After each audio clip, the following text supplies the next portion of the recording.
Hello everyone, and welcome back to Pharaoh Friday. In this week's episode, we are going to be talking about the second dynasty of ancient Egypt. Dynasty 2, ladies and gentlemen. Now, if you haven't already checked out episode 1, go ahead and do that before you come back here. So today, we're going to be talking about one of the most obscure eras of ancient Egyptian history, the second dynasty. Now, the second dynasty is, for those of you that don't know, now this period, for those of you guys that are not aware, ancient Egyptian history is very, very murky, and it's very hard to tell if to be 100% accurate on any of the things that we're discussing today because it is so ancient. Now, we actually know less about Dynasty 2 than we know about Dynasty 1. If you watch the Dynasty 1 video, you know that going this far back is pretty difficult in Egyptian history. However, we do have a couple historic artifacts to take into consideration in knowing which pharaohs are which. Now, there have been a confirmed 5 pharaohs that ruled in Dynasty 2. Dynasty 2 took place during the early dynastic period in ancient Egyptian history. This was before the Old Kingdoms.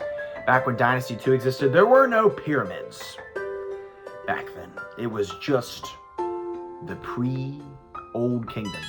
The pyramids didn't come along until the Old Kingdom, about probably 300 years before the Old Kingdom existed. Now, the very first pharaoh, we're going to make this pretty brief since there's a lot is not known about a lot of these older pharaohs from Dynasty 2. The first pharaoh from Dynasty 2 was a pharaoh named Hotepsekemwy. Now, Hotepsekemwy takes the throne of Egypt in about 2910 BC upon the death of Khwa. Khwa was the very last pharaoh from Dynasty 1. Now, it's kind of disputed on how Dynasty 2 happened, but Hotepsekemwy is considered to be the very first pharaoh. Now, following the death of Khwa, there was a succession crisis in Egypt because Khwa died with no sons in around 2930 BC. So a civil war breaks out in Egypt, which is about a 20-year conflict. And Hotepsekemwy eventually ends up becoming victorious in that conflict, and he takes what is known as his pharaoh name, or his Horus name, as they called it, Hotepsekemwy. Now, Horus was the god of the sky in Egyptian history. Horus was on the Serek, which was the symbol of every single Egyptian pharaoh up to that point. They worshipped Horus as the greatest god. But there was also another god named Set, who's portrayed like a deer-like figure. And we'll get more into that later. Once Hotepsekemwy became pharaoh, his name was known as the Horus. The Horus name was Hotepsekemwy. He did return Khwa's bones back to his mastaba and finished his mastaba in Abydos. And mastaba is the crypt that the old pharaohs were buried in. A lot of them were in Abydos. Now, this starts the area of turbulent politics during Hotepsekemwy's reign. Hotepsekemwy was on the throne for about 35 years. Not too shabby. During Hotepsekemwy's reign, a lot happened in Egypt, causing it to be kind of split apart. There was a terrible earthquake that occurred, records of a terrible earthquake occurring during Hotepsekemwy's reign, and a lot of the Nile dried up for years during the reign of Hotepsekemwy, and he was buried, instead of Abydos, buried in Saqqara, which was a city where most of the Dynasty 2 pharaohs spent most of their time in Saqqara. He was the first pharaoh to not be buried in Abydos, Hotepsekemwy there. He died about 2865-ish. So that's what happened with there. Khwa died in 2910. Okay. Now, the name Hotepsekemwy means the two powers reconciled, which is basically because it was split during that civil war after Dynasty 1 between the followers of Set and the followers of Horus. And the two powers reconciled is what Hotepsekemwy stands for, because he stands for both of the gods being portrayed. Now, obviously, Egypt was a polytheistic society. They believed in many gods, but that was Hotepsekemwy. The second pharaoh from Dynasty 2 was his son Raneb, also known as Nebra. Not a lot was known about Raneb. Raneb was originally suggested to have ruled 39 years by Ptolemaic period archaeologist and historian Manetho. Suggested a reign about 39 years for Raneb. However, modern Egyptologists have confirmed that it was more than likely 10 to 14 years, as the discovered on there. The Turin Canon, it's kind of disputed because the Turin Canon, or the Turin King List, as it's more commonly known as, which was an ancient document portraying all of the pharaohs before Ramses the Great. Raneb's side is kind of destroyed on that document. However, his remains were discovered, and the hieroglyphics of Raneb were discovered beneath the pyramid of Unas in Saqqara. So that's how we know about him. Raneb's name is never listed on its own. It is always listed with one of the other pharaohs, either his predecessor Hotepsekemwy or his successor Nynetjer. Raneb's name is never listed by itself, but Raneb did have a pretty short, brief reign on his own there. And not much is known about what Raneb did for Egypt, but we do know that he succeeded Hotepsekemwy and was the second pharaoh from Dynasty 2. And he's also buried in Saqqara. He's buried in a mastaba crypt-like thing in Saqqara. So far, all of the pharaohs from Dynasty 2 have been buried in Saqqara and not Abydos, but that will soon change. Now, Nynetjer is also buried in Saqqara. Nynetjer was the third pharaoh from Dynasty 3 and is kind of like the last of this stable period in Dynasty 2. Now, during the second dynasty, a lot of pharaohs were reigned jointly. During the later years of Raneb's reign, Nynetjer was on the throne with Raneb, kind of ruling as kind of a joint pharaoh. Now, Nynetjer is a little bit more concrete informationally. There is a statue held at the Rijksmuseum in the Netherlands, which is the earliest statue of any pharaoh that we have concrete actual statue and figure of that pharaoh. It is Nynetjer. This statue is portraying the pharaoh wearing ceremonial clothes for the Sed festival. The Sed festival, which was to honor, I believe, to honor the god Set, or Seth, as some know him as. So that was Nynetjer. We do have a statue of Nynetjer, and that can be seen in the museum today in the Netherlands. So that was Nynetjer.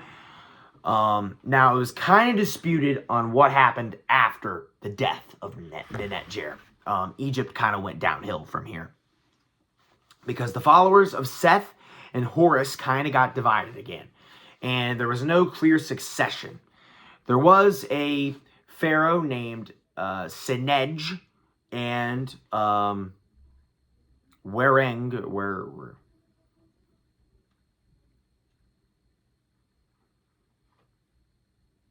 Weneg, something with a W, I forgot his name, but Weneg, he's not very important.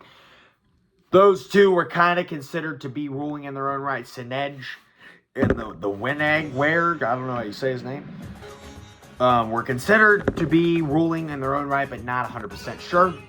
However, we do know that the final, concrete successor that actually had stability was the fourth pharaoh of Dynasty 2, which was Seth-Peribsen. Now, Seth-Peribsen was pretty, as most would describe, radical for his time. Now, Seth-Peribsen, as you know by his name, Set-Peribsen, was the first pharaoh to not include Horus as his main god. Instead, it was Seth. And he shifted power from Upper Egypt more toward Saqqara, which Saqqara was very close to the capital of Memphis. Now, Seth-Peribsen kind of shifted the entire ideology of ancient Egypt to kind of worshiping Seth instead of Horus. Even on his Serek symbol that he decided to use as kind of like the coat of arms for every single pharaoh, did not portray Horus on him.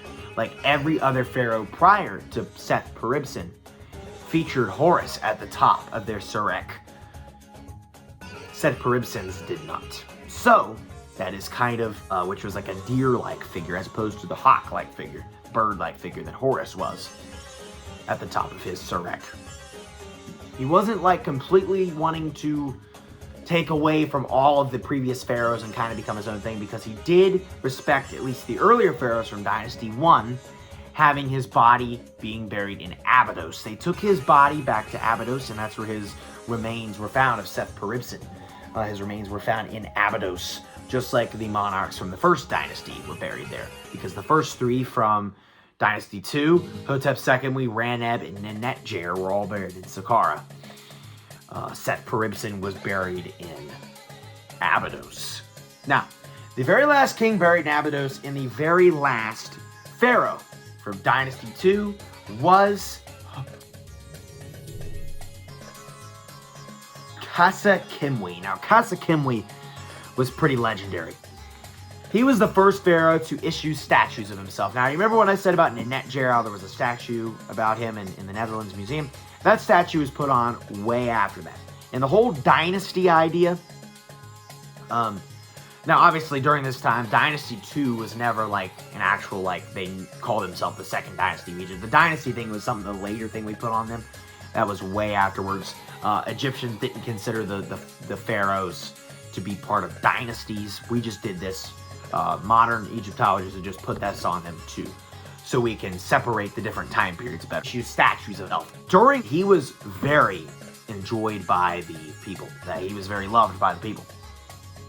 In fact, he is one of the most grand burials of any of the pharaohs.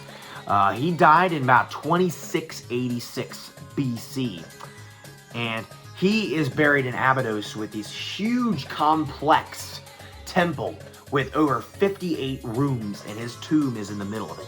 It is a huge structure in Abydos that's still visible today, Khasekemwy's grave, and it's got huge complexes, multiple of them. It's just so much grander than any of the other burials that you can find in Abydos in there for Khasekemwy. And he's written on the Palermo stone as being a great pharaoh, and he had like several great accomplishments during his reign. And he also, a ton of building structures took place during his rule, and he kind of got Egypt back together. Then it had been kind of split apart, especially with Seth-Peribsen's reign.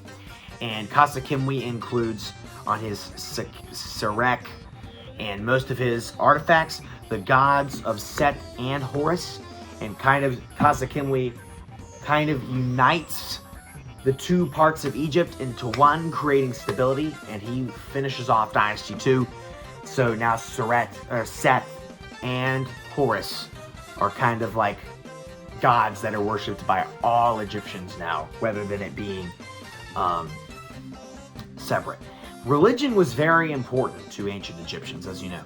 But Khasekemwy was the very last pharaoh from Dynasty 2, and he kind of united the rest of Egypt up to this point, making way for the Old Kingdom with his son, Djoser, which we'll get into more in the next episode. So, and you'll see him in this live action film right now. So that is it for Dynasty 2, the very last of the early dynastic period, because after this, Egypt kind of becomes a very stable empire. Before this, it was just kind of an unstable civilization that kind of had a lot of conflicts and rebellions with each other.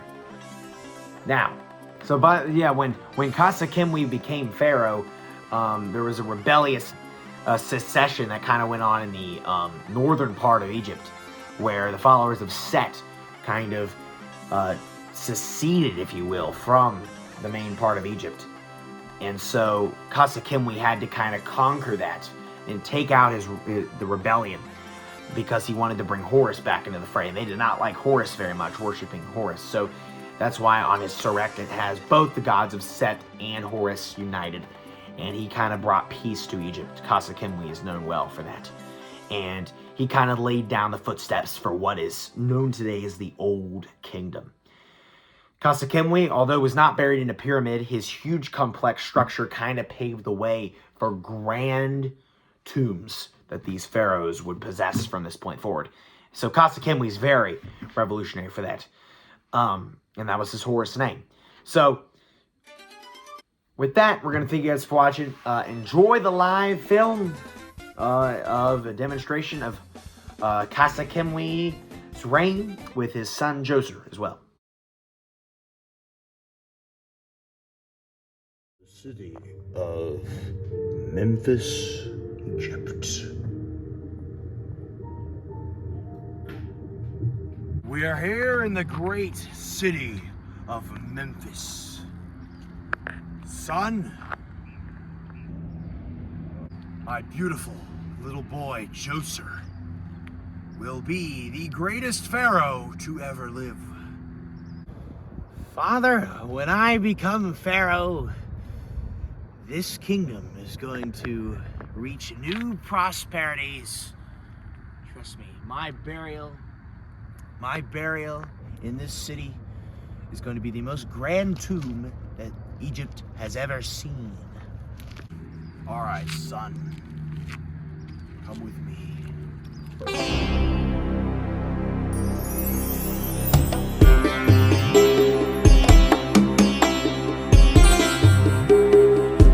It's a pretty chilly day out here in the deserts.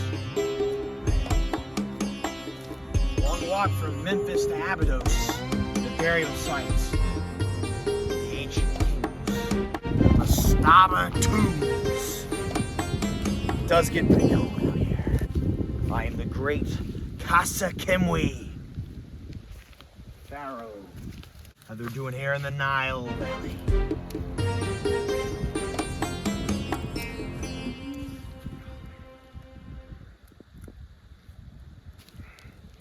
No, this can't be. All of our bean, corn crops, they've all gone stale. It's a bad year here in the Nile. Hi, slave! Come here right now! Hi, slave! Come here right now. Bow to me. Get on your knees. I want you to find me a big old bug to eat, okay? I don't see the humor. Am I laughing? Yeah. Exactly. Put the hat back on. You're gonna take my son, Prince Djoser, who is the heir to the Egyptian throne, to go and find you a giant praying mantis that should be over there in the weeds out here. We're in the middle of the desert, but I need you to follow him. He should be over there. Okay. Now, I am going to unite both the religions, the gods of Set and Horus, to commence you on your journey. Ah, koto. And you're gonna keep my son safe, as he is destined to be the prophecy, the greatest pharaoh in Egyptian history. You hear me? Yeah. Because upon my death, he will control this vast Nile Valley.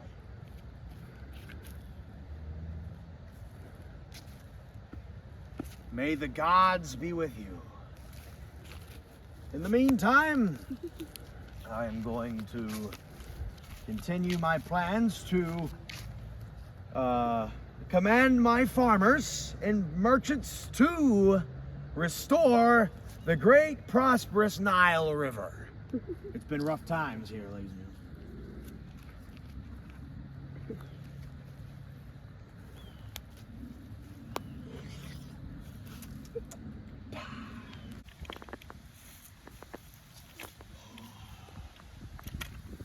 What do you want, peasant? What do you want, slave?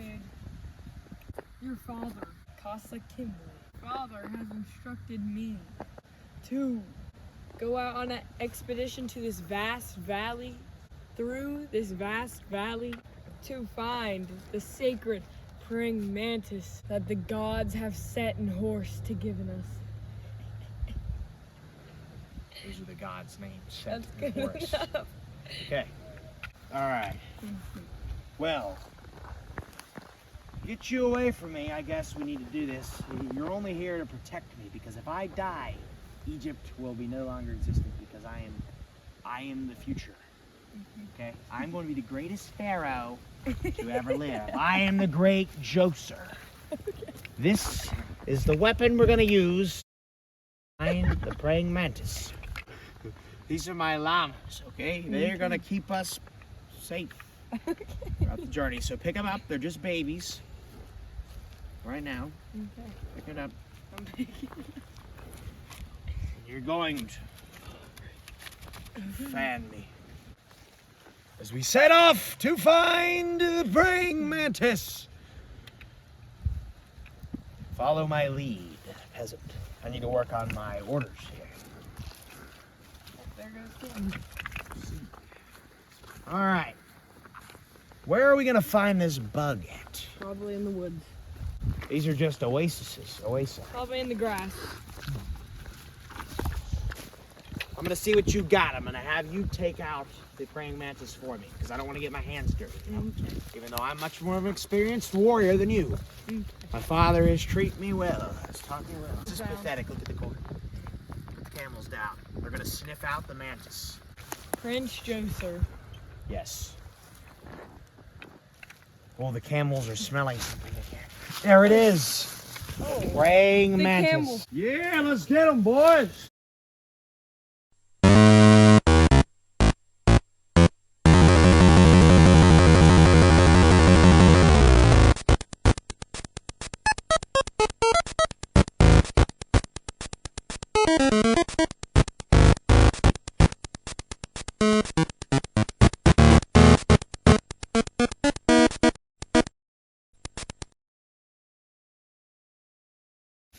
All right, listen up, slave. You are going to go in there. You see that? Mantis is taking out my camels. You are going to go in there and show them who's boss. I'll give you a weapon, though, okay? Okay. Because you guys they're wimps, you know, they're just forming up. Okay, the mantis cannot take humans, okay? You're going to go in there and exterminate it. Get him!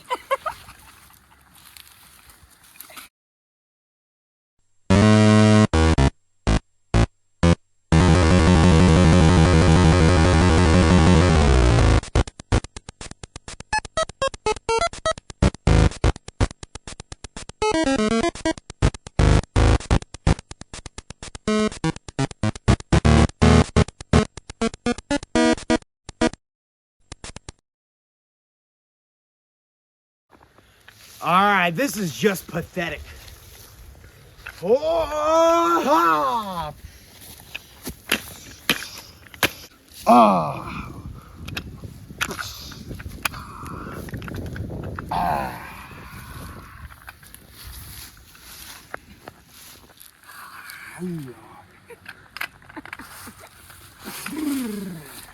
Take this, you vile beast! Oh. He killed The mantis is ours. Time to take this back to my father for dinner. Slave, get up. Djoser. Take this back to my father, and I'm gonna continue my works. Here we go again. Over here. Work, slaves, work. This Nile ain't gonna rebuild itself. Here is your praying mantis. It's gross. All right, thank you. Just as I like it. This prosperous land will be restored. Thank you guys for watching this episode of Pharaoh Friday. We'll see you guys for the next one, where we'll discuss Dynasty 3 and kick off the Old Kingdom.